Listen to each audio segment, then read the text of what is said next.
हाय student, desire point channel पे आप सभी का स्वागत है। आज हम लोग क्लास 11 न्यू चैप्टर गेहूं बनाम गुलाब पढ़ेंगे। तो आइए स्टार्ट करते हैं। गेहूं बनाम गुलाब, इसमें राम वृक्ष बेनीपुरी जी क्या कहना चाहते हैं, गेहूं के बारे में आपको क्या बताना चाहते हैं, गुलाब के बारे में क्या बताना चाहते हैं, और गेहूं का कार्य पहले क्या था आज क्या है, गुलाब पहले किस रूप में प्रयोग होता था आज किस रूप में प्रयोग होता है, इन सारी चीजों की जानकारी पूर्णतः आपको इस चैप्टर में मिलेगा, जैसा कि राम वृक्ष बेनीपुरी जी ने आपको बतलाया है। इसलिए चैप्टर का नाम ही पड़ गया है गेहूं बनाम गुलाब। तो इसको लिखने वाले कौन है? राम वृक्ष बेनीपुरी जी हैं, याद रखना है। राम वृक्ष बेनीपुरी जी की रचना है जिसका नाम है गेहूं बनाम गुलाब। अब थोड़ा सा जान लीजिए इनका जन्म, इनकी मृत्यु। तो इनका जन्म 1902 ईस्वी में हुआ था। आप में साहित्यिक परिचय आता है लिखने के लिए रचनाएं, फिर भी जान ले इनका जन्म 1902 में हुआ था। ये मुजफ्फरपुर बिहार में इनका जन्म स्थान है और इनकी मृत्यु जो हुई थी वह 1968 में हुई थी। 1902 में जन्म लिए, 1968 में मर गए, 1968 में। ठीक है, तो आप डायरेक्ट थोड़ा बहुत लेके आगे बढ़ जाते हैं, साहित्यिक परिचय और रचनाओं पर ज्यादा ध्यान देते हैं क्योंकि आप लोग एग्जाम में वही लिखने के लिए कहता है। मैं एक्सरसाइज कराऊंगा, पेपर भी लेके आऊंगा इस पे। अब बहुत जल्दी मैं एक्सरसाइज लेके आने वाला हूं। आइए स्टार्ट करते हैं चैप्टर को बिना टाइम गंवाए। तो गेहूं बनाम गुलाब की बात किया जाए, क्या लिख रहे हैं थोड़ा देखिए। कह रहे हैं बेनीपुरी जी कि गेहूं हम खाते हैं, गुलाब हम सूंघते हैं। एक से शरीर की पुष्टि होती है और दूसरे से हमारा मन तृप्त होता है। बिल्कुल सही बात है। कह रहे हैं यहां पे बेनीपुरी जी कि गेहूं हम खाते हैं, गुलाब को हम सूंघते हैं। एक से क्या होता है? हमारे शरीर की पुष्टि होती है, तृप्ति होती है, और दूसरे से हमारे मन की तृप्ति होती है। बिल्कुल सही। गेहूं हम खाते हैं, पेट भरता है, शरीर की पुष्टि होती है। गुलाब सूंघते हैं, मन की तृप्ति होती है। आगे क्या कह रहे हैं थोड़ा देखिए। कह रहे हैं कि गेहूं बड़ा या गुलाब। कह रहे कौन बड़ा है, गेहूं बड़ा है कि गुलाब बड़ा है, इसके बारे में डिस्कशन हो रहा है। कह रहे हैं हम क्या चाहते हैं, अरे गेहूं बड़ा या गुलाब हम क्या चाहते हैं? पुष्ट शरीर या तृप्त मानस हम क्या चाहते हैं? पुष्ट शरीर है कि हमारा मानस, हमारा मन तृप्त रहे, हम क्या चाहते हैं? या पुष्ट शरीर पर तृप्त मानस, या हम ये चाहते हैं कि पुष्ट शरीर पर क्या हो तब जाके हमारा मानस भी क्या हो, तृप्त हो। हम चाहते क्या है इस बारे में हम डिस्कशन करेंगे। तो आइए क्या लिखा है तो देखिए। कह जब मानस पृथ्वी पर आया, मानस मतलब मनुष्य की बात हो रही है। कह रहे जब मानस पृथ्वी पर आया भूख लेकर, जब मनुष्य ने पृथ्वी पर आया मनुष्य तो भूख लेकर आया। क्षुधा क्षुधा पिपासा पिपासा, क्या खाएं क्या पिए, मां के स्तनों को निचोड़ा, वृक्षों को झकझोरा, कीट पतंग पशु पक्षी कुछ ना छूट पाए उससे। जब कह रहे हैं जब मनुष्य पृथ्वी पर आया तो वह क्या था? भूख लेकर आया, क्षुधा लेकर आया, प्यास लेकर आया, और उसने सोचा क्या खाएं क्या पिए। इसके लिए उसने मां के स्तनों को निचोड़ा, मतलब मां का दूध पिया, वृक्षों तक को झकझोरा, वृक्षों से जो लाभ ले सकता था लिया, फल फूल जो भी खाया, कीट पतंगों को खाया, पशु पक्षियों को खाया, कुछ ना छूट पाया उससे, कुछ भी नहीं छूटा। बिल्कुल सत्य बात है, सही कह रहे हैं। कह रहे गेहूं की भूख का काफला आज गेहूं पर टूट पड़ा। कह रहे उसकी भूख का जो काफला आज किसके ऊपर टूट पड़ा है? गेहूं के ऊपर टूट पड़ा है, पूरी तरह से गेहूं के ऊपर टूट पड़ा है। कह रहे हैं कि गेहूं उपजाओ गेहूं उपजाओ। अब लोगों में उड़ मची है कि भाई पुष्टि करना है तो गेहूं उपजाओ गेहूं उपजाओ, क्योंकि उसी से पुष्ट होगा शरीर, शरीर को अन्न मिलेगा। तो गेहूं उपजाओ गेहूं उपजाओ। अब उसके लिए व्यक्ति क्या कर रहा है? अब उसके लिए मैदान जोते जा रहे हैं। जो पहले मैदान जोते जा रहे हैं, बाग उजाड़े जा रहे हैं, मैदान जोते जा रहे हैं, जो थे बाग भी उजड़ रहे हैं, खत्म हो रहे हैं। गेहूं के लिए, किसके लिए? गेहूं के चक्कर में सब हो रहा है। क्लाइमेट चेंजिंग हो रहा है, वन वगैरह खत्म हो रहे हैं, भगवान बाग उपवन सब खत्म हो रहा है धीरे धीरे। कह रहे बेचारा गुलाब, कह रहे बेचारा गुलाब भरी जवानी में सिसकिया ले रहा है। कह रहे बेचारा गुलाब क्या कर रहा है? भरी जवानी में सिसकिया ले रहा है। शरीर की आवश्यकता ने मानसिक वृत्तियों को कहीं कोने में रखा है, दबा रखा है। करेंगे शरीर की जो हमारी वृत्तियां हैं, जो हमारी शरीर की आवश्यकता ने मानसिक वृत्तियों को, जो हमारी शरीर की आवश्यकता है वो हमारे मानसिक वृत्तियों को क्या किया है, कहीं ना कहीं दबा रखा है। ठीक है, कह रहे हैं कि उसने शरीर की आवश्यकताओं पर मानसिक वृत्तियों को तरजीह दी। ध्यान दीजिए, मानसिक वृत्तियों को कहीं कोने में डाल रखा है, दबा रखा है।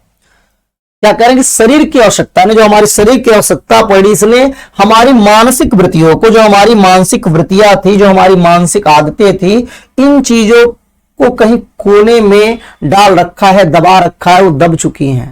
कोई इसके बारे में सोचता भी नहीं, केवल शरीर की आवश्यकताओं की पूर्ति के लिए कार्य करता रहता है। ये कहने का तात्पर्य है। कह रहे हैं किंतु चाहे कच्चा चरे या पकाकर खाएं, गेहूं तक पशु और मानव में क्या अंतर। मानव को मानव चराया नहीं, बनाया गुलाब ने। मानव मानव तब बना जब उसने शरीर की आवश्यकताओं पर मानसिक वृत्तियों को तरजीह दी। यही नहीं, जब उसके पेट में भूख खाओ खाओ कर रही थी, तब भी उसकी आंखें गुलाब पर टंगी थी और टकी थी। देख कितनी अच्छी चीज लिखे हैं। कह रहे हैं कि किंतु चाहे कच्चा चरे, पका कर खाएं, गेहूं और पशु और मानव में क्या अंतर। गेहूं तक पशु और मानव में क्या अंतर। मानव को मानव किसने बनाया, गुलाब ने बनाया। मानव मानव उस समय बना जब उसने अपने शरीर की आवश्यकताओं पर मानसिक वृत्तियों को तरजीह दी, मानसिक वृत्तियों को ज्यादा इंपॉर्टेंस दिया, महत्व दिया, तब मानव मानव बना। कह रहे कि यही नहीं, जब उसका पेट भूख से खाओ खाओ कर रहा था, अर्थात मनुष्य जब अत्यधिक भूखा था, भूखमरी के कगार पे था, उस समय भी उसकी आंखें कहां टंगी थी, उस समय भी उसकी आंखें गुलाब की ओर टंगी थी। क्योंकि गुलाब क्या है, सुंदरता का प्रतीक है। गुलाब जो है, हमारे सुगंध जब हम लेते हैं तो खुशबू मन को पवित्र कर देता है, हमारे मन को तृप्त कर देता है। इसलिए उस समय भी जब हमें भूख लग रहा था, जब हम भूखे थे, उस समय भी हमारी निगाहें उन गुलाबों के ऊपर ही टंगी हुई थी। कह रहे हैं आगे ध्यान दीजिएगा, बहुत ही अच्छा चैप्टर है, बेहतर चैप्टर है, इसे पूछते भी है, आपके एग्जाम में पूछा जाता है। कह रहे हैं कि उनका प्रथम संगीत निकला जब उसकी कामिनियों गेहूं को उखल और चक्की में कूट पीस रही थी। पशुओं को मारकर खाकर ही वह तृप्त नहीं हुआ, उनकी खाल का बनाया ढोल और उनकी सिंग की बनाई तुरही।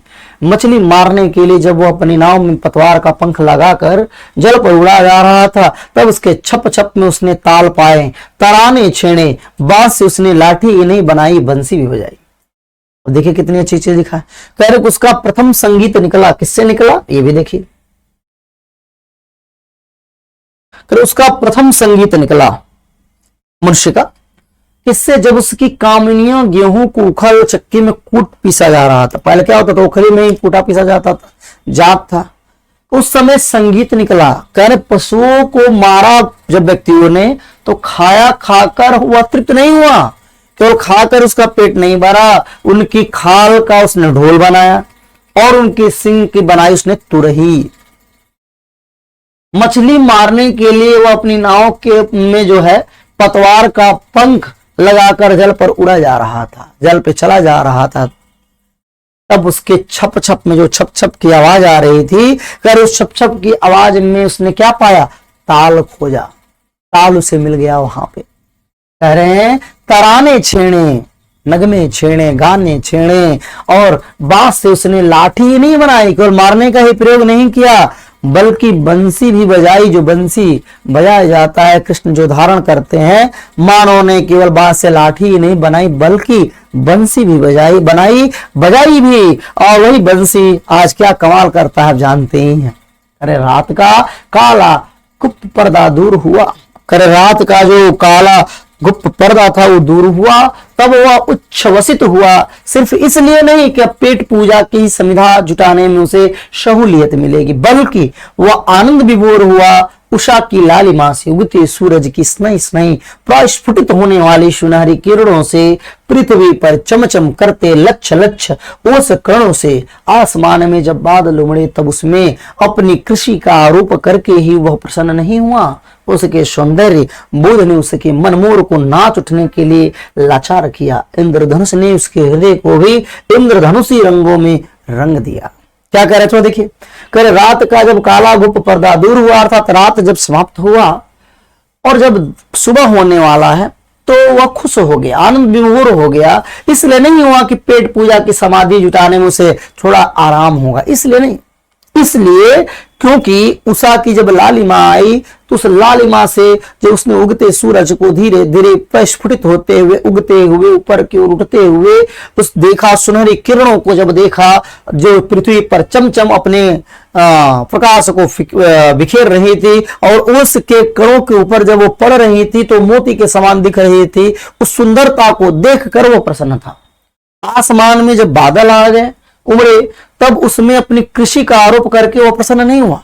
मनुष्य ये नहीं है कि बादल आ गया तो बादल आने से खेती अच्छी होगी इस कारण से केवल खुश हो गया, नहीं, ऐसा कुछ नहीं है। उसके सौंदर्य बोध ने, उसकी जो सुंदरता का बोध है, उसकी जो आंतरिक प्रसन्नता है, उसकी जो खुशी है, उसने जिस प्रकार से मोर बादल को देखकर नाचने लगता है, बारिश के समय बादल उमड़ घुमड़ के जाते हैं, मोर नाचने लगता है, उसी प्रकार से इस मनुष्य का मन मोर भी नाच उठा, इस सुंदरता को देखकर, सौंदर्य को देखकर प्रसन्न हो गया और उसके मन को नाचने के लिए बेबस कर दिया, लाचार कर दिया। इंद्रधनुष ने उसके हृदय को भी इंद्रधनुषी रंगों में रंग दिया और जो इंद्रधनुष कई रंगों में आया, 7 रंगों में आया, उसने अपने रंग से मानव के रंग को रंग दिया, मानव के मन को रंग दिया। मानव जो है अपने मन को अपने कंट्रोल में नहीं रख पाया, उस सुंदरता को देखकर उसका मन मोर भी क्या हुआ, नाच उठा, प्रसन्न हो गया, खुश हो गया, हैप्पी हो गया। मानव शरीर में पेट का स्थान नीचे है, हृदय का ऊपर है और मस्तिष्क का सबसे ऊपर। पशुओं की तरह उसका पेट और मानस समानांतर रेखा में नहीं है। बिल्कुल सही बात है, थोड़ा ध्यान दीजिए। क्या कह रहा, मानव शरीर में पेट का स्थान नीचे है, उससे ऊपर हृदय का, सबसे ऊपर मस्तिष्क का। लेकिन पशुओं की तरह उसका पेट मानस समानांतर रेखा में नहीं। पशु क्या है, सब समानांतर में, लेकिन मानव का ऐसा नहीं। सबसे ऊपर क्या है, सबसे ऊपर जो है मस्तिष्क, फिर नीचे हृदय, फिर पेट। मतलब पेट का स्थान सबसे कहां है, नीचे। कह रहे अभी समझा रहा हूं, कह रहे जिस दिन वह सीधे तनकर खड़ा हुआ, मानस ने उसके पेट पर विजय की घोषणा की। गेहूं की आवश्यकता उसे है, किंतु उसकी चेष्टा रही है गेहूं पर विजय प्राप्त करने की। प्राचीन काल के उपवास, व्रत, तपस्या उसी चेष्टा के भिन्न भिन्न रूप रहे। अब देखिए कितनी अच्छी चीज बताया है बेनीपुरी जी ने। बेनीपुरी जी ने कहा कि मनुष्य का जो है, मानव का पेट सबसे निचले स्थान पे है, फिर हृदय, फिर मस्तिष्क का स्थान आता है। लेकिन जो पशु होते हैं उनका सब कुछ समानांतर में होता है। यही मानव और पशु में अंतर है, क्योंकि मानव जैसे ही पहले हम बंदर की प्रजाति के थे, जैसे ही हम तन के खड़े हुए, जैसे उठ के खड़े हुए, वैसे ही हमने घोषणा कर दिया कि हम पेट के ऊपर विजय प्राप्त कर चुके हैं। पेट के ऊपर विजय प्राप्त करने की हमने घोषणा कर दी और जिसका परिणाम प्राचीन काल में तपस्या, व्रत, उपवास, ये सब इसके एग्जाम्पल है, जो कि ये दिखाते हैं कि हमने चेष्टा किया था कि हम अपने पेट के ऊपर विजय को प्राप्त कर चुके हैं। गेहूं की आवश्यकता तो है, लेकिन हम अपने पेट के ऊपर विजय प्राप्त कर चुके हैं। केवल हम खाने के लिए ही काम नहीं करेंगे, बल्कि अपने मानसिक मन की वृत्तियों को शांत करने के लिए, मन की संतुष्टि के लिए भी कार्य करेंगे, जैसा कि बेनीपुरी जी ने बताया। आगे क्या कह रहे हैं, कह रहे जब तक मानव के जीवन में गेहूं और गुलाब का संतुलन रहा, जब तक गेहूं और गुलाब में आपसी बैलेंस रहा, संतुलन रहा, वह सुखी रहा, प्रसन्न रहा, आनंदित रहा, खुश रहा। वह कमाता हुआ गाता और गाता हुआ कमाता था, वह कमाता हुआ भी गाता रहता था, गाता हुआ गुनगुनाता हुआ भी कमाता रहता था, मस्त रहता था अपने आप में, कोई समस्या नहीं होती थी। कह रहे उसके श्रम के साथ संगीत बंधा हुआ था, मेहनत करता था, उसमें भी संगीत गाता रहता था, गुनगुनाता रहता था, संगीत दिखता था और संगीत के साथ श्रम दिखता था। उसका सांवला दिन में गाय चराता था, रास रचाता था। उसका सांवला जो है दिन में जाए गाय चराया चले जाता था, रात में जो है क्या करता था, रास रचाया करता था, प्रेम करता था, संतुष्ट रहता था, खुश रहता था, प्रसन्न रहता था। पृथ्वी पर चलता हुआ वह आकाश को नहीं भूला था और जब आकाश पर उसकी नजरें गड़ी थी तो उसे याद था कि उसके पैर मिट्टी पर हैं। उस समय मनुष्य पृथ्वी पर चल रहा था तो वह आकाश को नहीं भूला था और जब आकाश की ओर जब देखता था ध्यान से तो उसे याद था कि उसके पैर अभी कहाँ है, मिट्टी पे है, वह जमीन पर है, इस बात को वह याद रखता था। अर्थात मनुष्य को हमेशा अपनी वास्तविकता से जुड़ा रहना चाहिए, हमेशा। किंतु धीरे धीरे यह संतुलन क्या हो गया, टूट गया। मनुष्य ये सोचना बंद कर दिया हम हैं कहाँ, मिट्टी पे पांव है कि नहीं है, हम केवल उड़ रहे हैं हवा में कि सत्यता में है, हम धरातल पे हैं या हम केवल हवा में उड़ रहे हैं। तो ये सारी चीजें हुई है जिसका परिणाम आज आपको देखने को मिल ही रहा है। अब गेहूं प्रतीक बन गया है हड्डी तोड़ने वाले, उबालने वाले, नारकीय यांत्रणाएं, यातनाएं देने वाले श्रम का, उस श्रम का जो पेट की क्षुधा भी अच्छी तरह शांत ना कर सके। अब गेहूं जो है वो बन गया है कैसा, क्या बन गया है, हड्डी तोड़ने वाला, मतलब कठोर परिश्रम, तोड़ने वाला, उबालने वाला, नारकीय यात्रा, मतलब अनेक प्रकार की यातनाएं, सताने वाली यातनाएं, शोषण करने वाली समझ लीजिए यातनाएं देने वाले श्रम का। अब ये प्रतीक बन गया है गेहूं, जो पेट की क्षुधा भी अच्छी तरह शांत ना कर सके।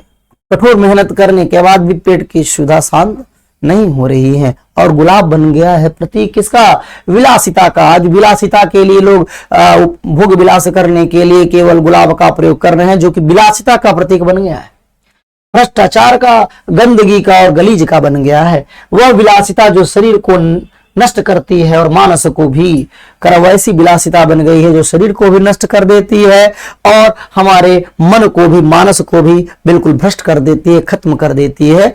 आज गुलाब इसका प्रतीक बन चुका है। अरे अब उसके सांवले ने हाथ में शंख और चक्र लिए, अब उसके सांवले ने, कृष्ण ने क्या किए, हाथ में शंख और चक्र लिए। नतीजा महाभारत और विध्वंसियों का सर्वनाश। इसका नतीजा क्या हुआ, इसका नतीजा यह हुआ कि महाभारत हुआ, सर्वनाश हो गया, सब कुछ नष्ट हो गया। क्योंकि ये झगड़ा तो हुआ था मन के ऊपर, जब विलासिता हो गया, विलासिता होने के कारण सब कुछ, न शरीर भी नष्ट हो रहा था, मानसिक वृत्ति तो समाप्त हो ही रही थी, जिसके कारण से क्या करना पड़ा, कृष्ण को शंख और शंख उठाना पड़ा, चक्र धारण करना पड़ा। और उसका नतीजा तो आप देखते हैं, महाभारत युद्ध हुआ, महाभारत युद्ध होते ही जैसे हुआ, होने के बाद सब कुछ नष्ट हो गया, सर्वनाश हो गया। अनेक बड़े बड़े योद्धा मारे गए, कौरवों का सर्वनाश हो गया। बाकी बहुत ऐसे वीर धीर उसमें मरे जो अपने आप में इतने समर्थ थे कि असंभव को भी संभव करने में समर्थ थे। लेकिन होगा वही जो होना चाहिए, उस समय के लिए वही सही था, क्योंकि संतुलन नहीं बैठ पाया, जिसके कारण आज आपको ये प्रलय, इस प्रकार के संसाधन आए हैं, इस प्रकार की चीजें हैं जिसका उपयोग ना हो के दुरुपयोग हो रहा है, जिसका परिणाम आपको देखने को मिल रहा है। कह रहे हैं कि वह परंपरा चली आ रही है। आज चारों ओर महाभारत है, गृह युद्ध है, सर्वनाश है, महानाश है, यही परंपरा चलती आ रही है। महाभारत की तरह से परंपरा आज गृह युद्ध, घर घर में युद्ध हो रहा है, घर घर में आपसी प्रेम नहीं है, आपसी कलह हो रहा है, सर्वनाश है, हर तरफ महानाश हो रहा है, विनाश की ओर व्यक्ति आगे की ओर बढ़ रहा है। क्योंकि सौहार्द की भावना, प्रेम की भावना, मानसिक अच्छी वृत्ति की भावना अब उत्पन्न नहीं हो रही है, बहुत कम रह गई है, जिसके कारण से व्यक्तियों में व्यवचार हो रहा, आपसी मतभेद हो रहा है,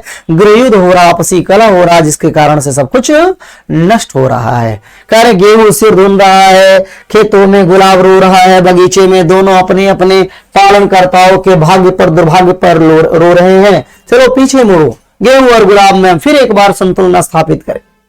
करे गेहूं सिर धुन रहा है खेतों में, बेचारा खेत में पड़ा हुआ है, लोग उसी में लगे हुए हैं, और गुलाब बागीचे में रो रहा है। दोनों अपने अपने पालनकर्ताओं के भाग्य पर और दुर्भाग्य पर रो रहे हैं।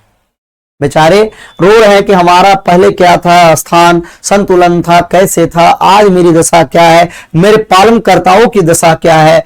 इस भाग्य और दुर्भाग्य दोनों पर क्या कर रहे हैं, रो रहे हैं। करे चलो फिर पीछे मुड़ते हैं एक बार, और फिर से एक बार गेहूं और गुलाब में संतुलन स्थापित करने का प्रयास करते हैं। बेनीपुरी जी कह रहे हैं, करे किंतु मानो क्या पीछे मुड़ा है, मुड़ सकता है। करे क्या मानो इस समय का पीछे मुड़ा है, मुड़ सकता है। यह महायात्रा आगे बढ़ता रहा है, आगे बढ़ता रहेगा। यह महायात्रा जो बताया गया है वो आगे क्या है, बढ़ता रहा है और आगे बढ़ता रहेगा, दिन अनवरत आगे बढ़ता रहेगा। और क्या नवीन संतुलन चिरस्थायी हो सकेगा? अरे नया संतुलन स्थापित किया जाएगा, क्या वह हमेशा के लिए उसी प्रकार से अस्थायी रह सकेगा, बना रह सकेगा? क्या इतिहास फिर दोहरा कर नहीं रहेगा? क्या इतिहास फिर दोहरा के नहीं रहेगा? तो रहेगा, इतिहास अपने आप को फिर से दोहराता है, ऐसा बहुत विद्वानों ने कहा है।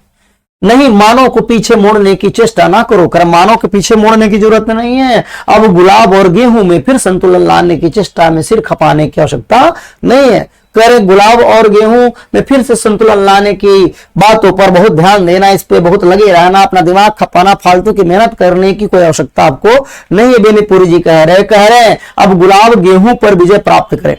गुलाब क्या करे? गेहूं के ऊपर विजय प्राप्त कर ले। गेहूं पर गुलाब की विजय, चिर विजय, गेहूं के ऊपर गुलाब विजय प्राप्त कर लेगा, मन से तृप्त हो जाएगा तो चीर विजय कहलाएगा, हमेशा के लिए जीत कहलाएगी। अब नए मानव की यह नई आकांक्षा हो, करे जो नए मानव है इनकी नई यही आकांक्षा, यही उनकी इच्छा होनी चाहिए कि अब गुलाब जो है गेहूं के ऊपर विजय प्राप्त कर ले, जो कि जरूरी है। क्या यह संभव है? बिल्कुल, सुनना आने संभव है।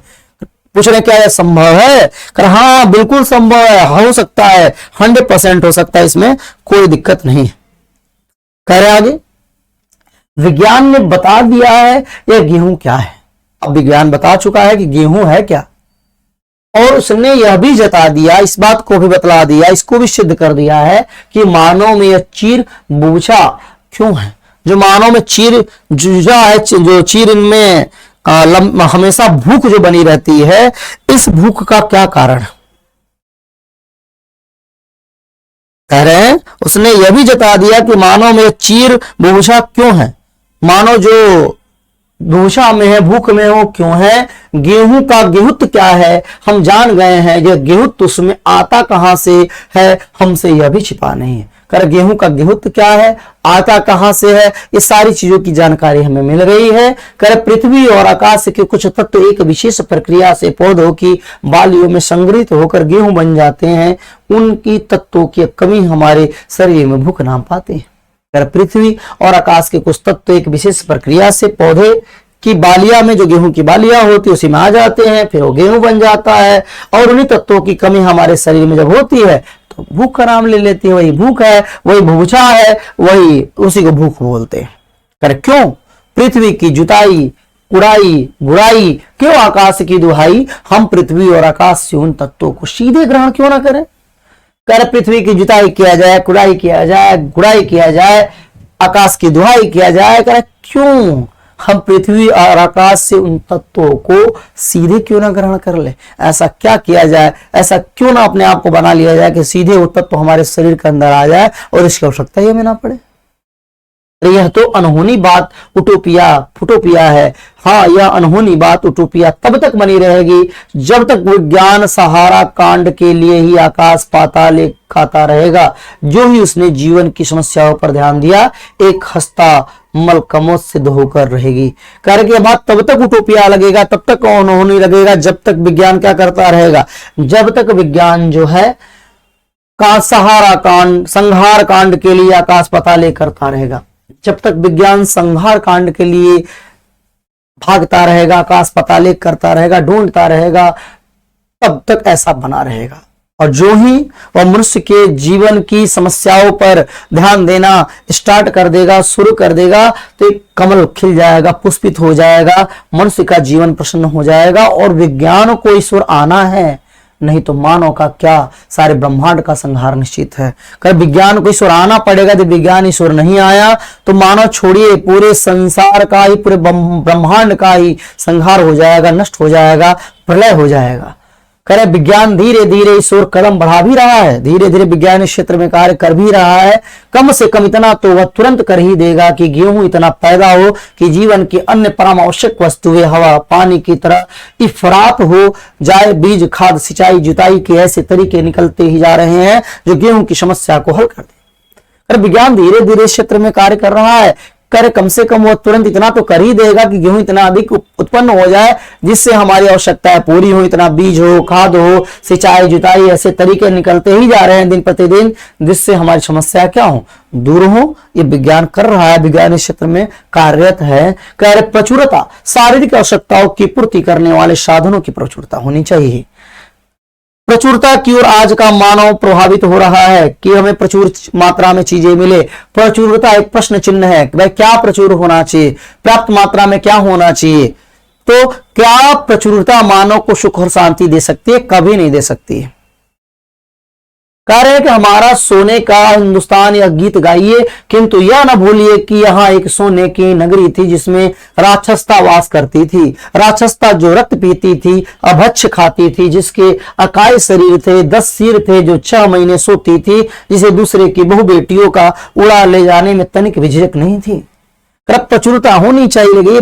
कर हमारा हिंदुस्तान सोने की चिड़िया था, हमारे सोने का हिंदुस्तान था, बिल्कुल सही बात है। लेकिन इस बात को भी मत भूलिए कि इसमें एक राक्षसता निवास करती थी, इसके 10 सिर थे, जो दूसरे के बहन बेटियों को उड़ा ले जाने में थोड़ी भी झिझक नहीं करती थी। तो प्रचुरता होते हुए भी क्या मतलब है, जब हमारे अंदर गलत प्रकार की प्रवृत्ति है, हमारी मानसिक प्रवृत्ति ही गलत है, तो बहुत प्रचुरता होने का कोई मतलब भी नहीं है। बेनीपुरी जी का कहने का तात्पर्य है। करे गेहूं बड़ा प्रबल है, यानी गेहूं के बारे में कि गेहूं बड़ा प्रबल है, वह बहुत दिनों तक हमें शरीर का गुलाम बनाकर रखना चाहेगा।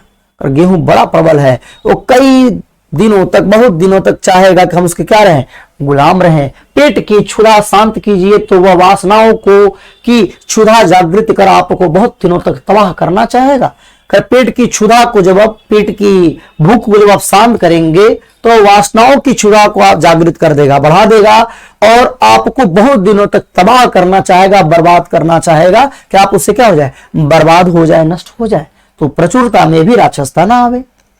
प्रचुरता हो लेकिन आपको कोशिश करना है कि राक्षसता ना आवे, गलत चीजें आपके अंदर ना आवे। इसके लिए क्या उपाय है, कर अपनी वृत्तियों को वश में करने के लिए आज मनोविज्ञान 2 उपाय बताता है।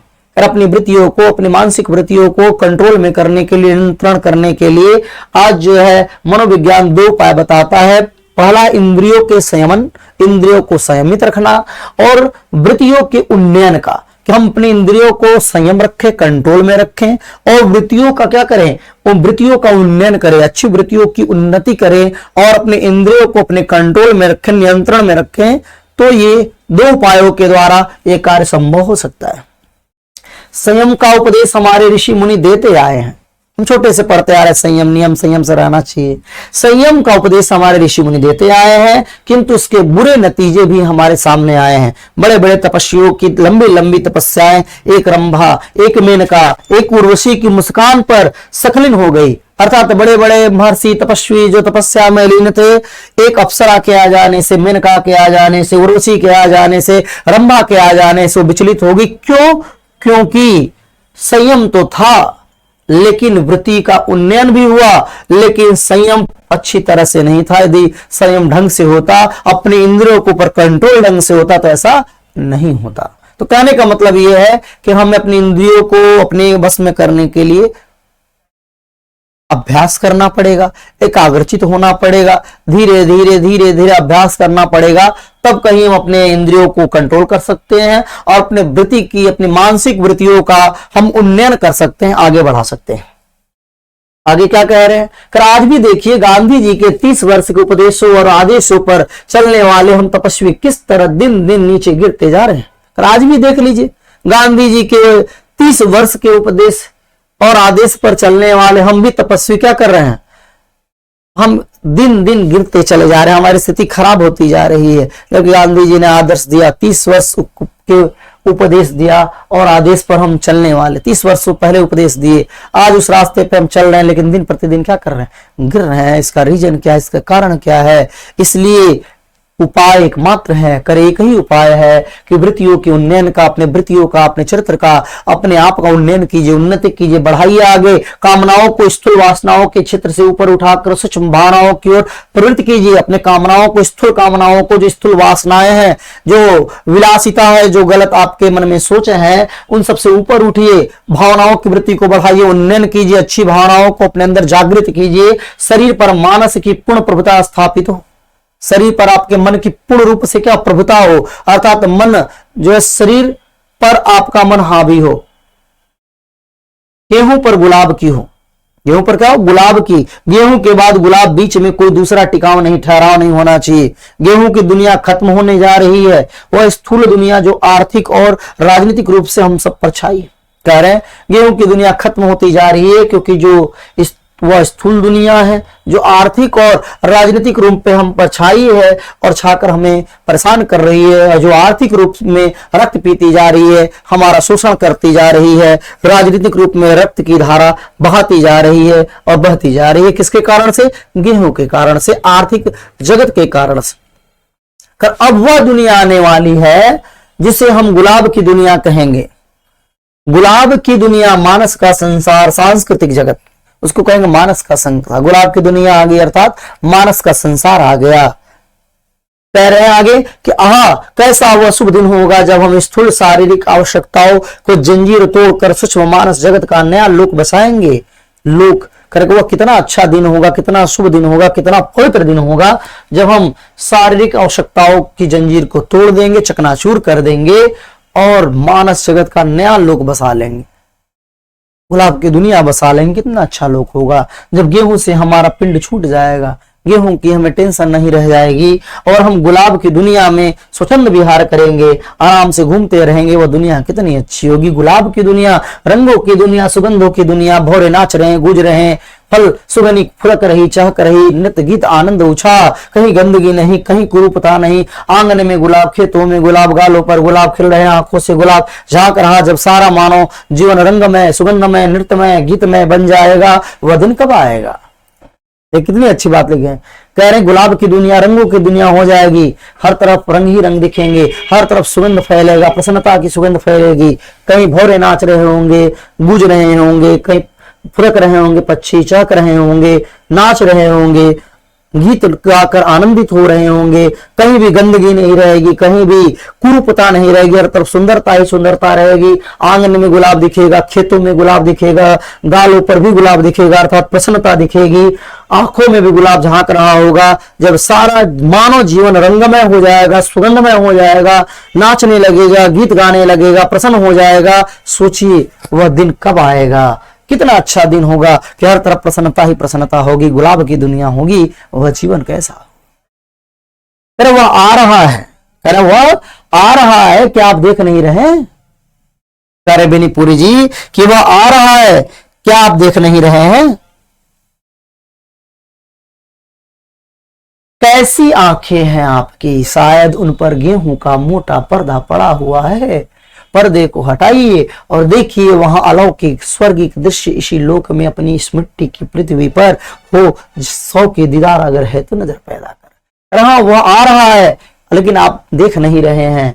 कैसी आंखें हैं आपकी, शायद लग रहा है कि आपकी उन आंखों पर गेहूं का मोटा पर्दा लगा हुआ है, चढ़ा हुआ है, पड़ा हुआ है। तो आप पर्दे को हटाइए, पर्दे को जब आप हटाएंगे तो दिखेगा आपको वह अलौकिक संसार, स्वर्ग के समान वहां पे नजारा दिखेगा जो इसी लोक में है, अपनी इसी मिट्टी की पृथ्वी पर है और है भी, वो आपको दिखेगा। और तब दिखेगा जब आप अपने गेहूं रूपी मोटे पर्दे को आप हटाएंगे। इसीलिए उन्होंने कहा कि 100 के दीदार अगर है तो नजर पैदा कर। 100 है दीदार दर्शन करने की, अगर तो नजर पैदा कर। किसी चीज को यदि देखने की चाहत है तो आप सबसे पहले अपना नजरिया वैसा बनाइए। नजरिया वैसा बनाएंगे वो काम चीजें आपको वैसी ही दिखेंगी। इसलिए वो कह रहे हैं कि 100 के दीदार अगर है तो नजर पैदा कर। तमाम चीजें हैं, जैसे मान लीजिए शिवलिंग है, हम उस पर जल चढ़ाते हैं, हम मानते हैं, हमारा शौक है किसमें शंकर जी हैं तो हमें शंकर जी का दीदार होता है, दर्शन होता है, और नहीं तो पत्थर का टुकड़ा है। 100 के दीदार है अगर तो नजर पैदा कर। किसी मूवी को आप देख रहे हैं, उसमें अच्छी चीजों को देख रहे हैं तो अच्छी चीजें आप ले रहे हैं क्योंकि आपको अच्छी चीजें लेने का शौक है। केवल बुरी चीजों को देख रहे हैं तो आपको वही दिखाई दे रहा है। तो किसी चीज का शौक है तो नजरिया अपना चेंज कीजिए, जैसा नजरिया रखेंगे वैसे चीजें आपको दिखने लगेंगी। इसीलिए कहा गया जाकी रही भावना जैसी, प्रभु मूरत देखी है तैसी। तो बच्चों इसी के साथ आपका चैप्टर गेहूं बनाम गुलाब समाप्त हो गया और इसी के साथ आपका गद्य भी समाप्त हो गया। अब हम नेक्स्ट लेक्चर में एक्सरसाइज के साथ, प्रैक्टिस के साथ, अभ्यास के साथ मिलेंगे। मैं चलता हूं, फिर मिलते हैं नेक्स्ट लेक्चर में। आप सभी किसी खिलखिलाते, मुस्कुराते, स्माइल करते हुए चेहरे के साथ डिजायर पॉइंट के नेक्स्ट एपिसोड में। तब तक के लिए बहुत बहुत धन्यवाद।